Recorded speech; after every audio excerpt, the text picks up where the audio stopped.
They tell you, oh, there is oil bunkering and oil theft and all of that stuff, and it's no longer productive, doing business in the country. And then I'm thinking, maybe the reason why some of them are dilly-dallying with the host community fund is because they want to divest as well. They want to leave the country. And I don't know if the host communities should now learn diplomacy in how they ask for some of these things that they ask for, because you should also remember that it's not the duty of the oil companies or the multinationals to fund the construction of roads or fund the construction of schools or create employment or fund infrastructural development. Yes, they can do that as social corporate responsibility, and that will be a good thing for them to do. But I do not think it is the responsibility of the multinationals, rather the responsibility of the government. And even if the multinationals have not kept to the letters of the law, it should be the duty of the government to call the multinationals to order, and not we the people going to the multinationals and holding them at the jugular to ensure that they do what is written in the law.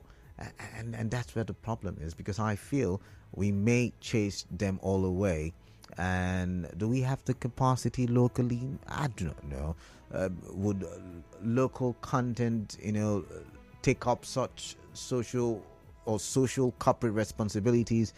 I do not know. I cannot say. Is it a risk that we want to take? I don't know. We keep saying we need more foreign investment and all of that stuff. So it put me in a state of conundrum, and I really would like to get your thoughts on this very one. What's the best way for host communities to relate with multinationals given the situation that we find ourselves in? Because it's not just Delta State. This may be happening in Delta State now, but it's something that cuts across the Niger Delta states, or should I say the oil producing states. And I'd like to get your views, basically. But before I move on to the next one, I will quickly read from the article where I did see, the news article where I did see this very report. And yeah, I've seen it. It's on the Daily Post, Nigeria.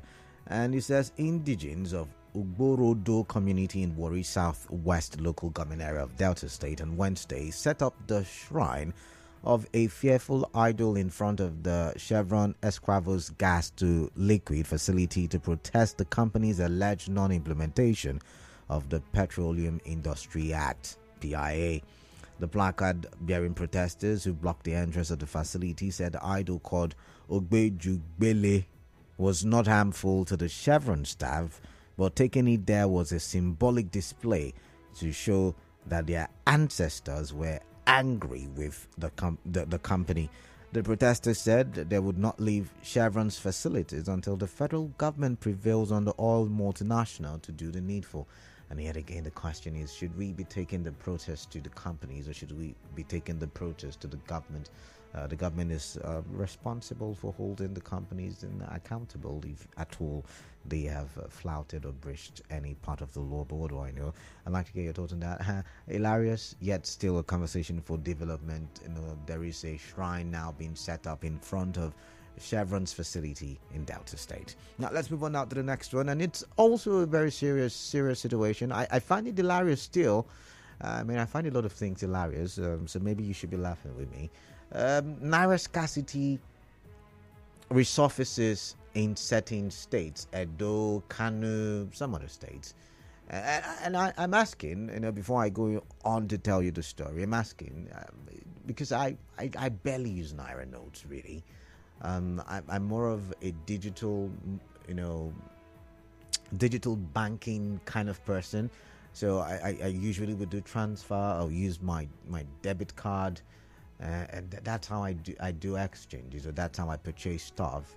Even when I go to the market, I go to places where I can use digital banking system. So the question I want to ask is, are we experiencing money scarcity, Naira scarcity in River State, like it was experienced in the early part of the year? I'm asking because there are reports that money is scarce in certain states.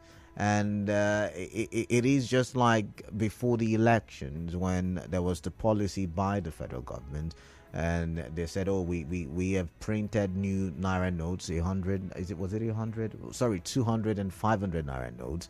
And we want to replace the old one with the new ones. And they made the news November last year, or was it October last year, and by January 2023 the deadline came and went, and we saw scarcity of Naira notes, and people were buying Naira with Naira. It was a crazy situation, I should say. Usually people exchange a currency with another currency, like Naira with dollars or dollars with Naira, but we're exchanging Naira with Naira.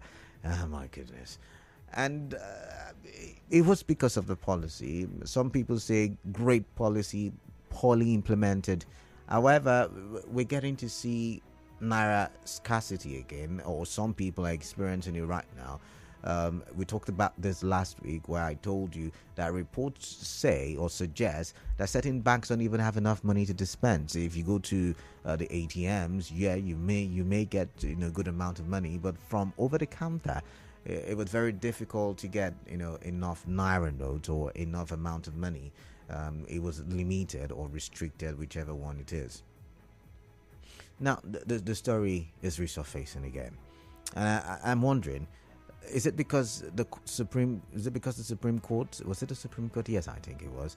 Is it because the Supreme Court has said December 31 is the deadline for extension of the use of the old Naira notes? I don't know. Is that the reason? Because the CBN has come out to say, yes, there's a Supreme Court judgment that extended the usage of the old Naira notes, but we have reversed our policy and we are no longer scrapping the old Naira notes. As a matter of fact, we will use both the old and the new Naira notes, together.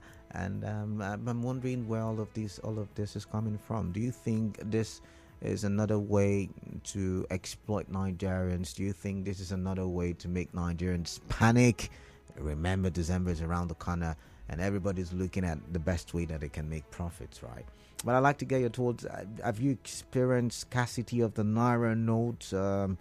Is it something that is happening in River State and we do not know about it? Because, like I said, I barely use the notes. I prefer cashless. Yeah, I prefer going cashless.